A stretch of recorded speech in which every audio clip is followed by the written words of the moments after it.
कोनो में बोलते तो हमके गड़बड़ लगेला। चलो ठीक है, एगो खोड़ा हम कहती माता बहने लगिन बने के चाहिए, हम भी मन भी नाचबे होले मजा लगी। एगो कमेटी से आग्रह है कि मन का नाचक व्यवस्था करल जाए। छोड़ी मन कर देखो संभड़ाऊ अंजलि जी आला है, आप सांभड़ी नहीं, साउंडो नहीं संभड़ाते। हम बोल देंगे तो बहुत दिक्कत हो जाएगा, बता दे तो कोनो नहीं बोले दिक्कत हो जाएगा, बोले के जरूरी है। ये नहीं बोलते तो दिक्कत हो जाएगा। और कौन कौन कर कही जाई, कौन कौन कर कही जाई बीमारी वो ठीक हो जाए लेके देख ले।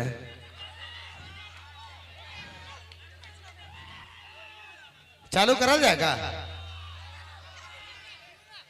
कोनो कहा है क्या ऑडियंस से, कोनो कहा है क्या कौन सा कही जाही बीमारी है? आपको तो नहीं है। हमके बीमारी रहे लेकिन हम ठीक हो गए, लेकिन ई मन के कही जाए बीमारी रहले नहीं, राउर कर स्टेज कर आवागमन से सब ठीक हो जाला। ए भाई एक बार ताली हो चाहे अंजलि जी कर नाम से। पीछे वाले दोनों हाथ उठा के अगर छेकले हिला देना एक ठो आदमी मन के। चलो ठीक है,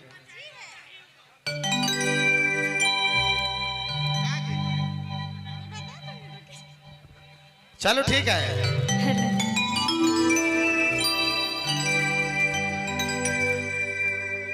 हेलो ए रे मोरे बाबू सुन, दिल कर टुकड़ा सकना कर बिया बस ही घूमो दिल तो के दे मुसना, प्यार तो के दे मुजोड़ी, बास भी रही राजा और बाकी बांसुरी। हाय हाय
करो ना प्यार गोरी है तो कहते ना नहीं तो जाना बेरा नहीं चाहना किसी ना करो ना प्यार रानी है तो कितना दिल तो कह दिए देवरानी दिल तो कह दिए देवरानी बांसुरी के बांसुरी बाजा दे बांसुरी के बांसुरी बाजा दे बांसुरी आगे गया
Bubble Sound.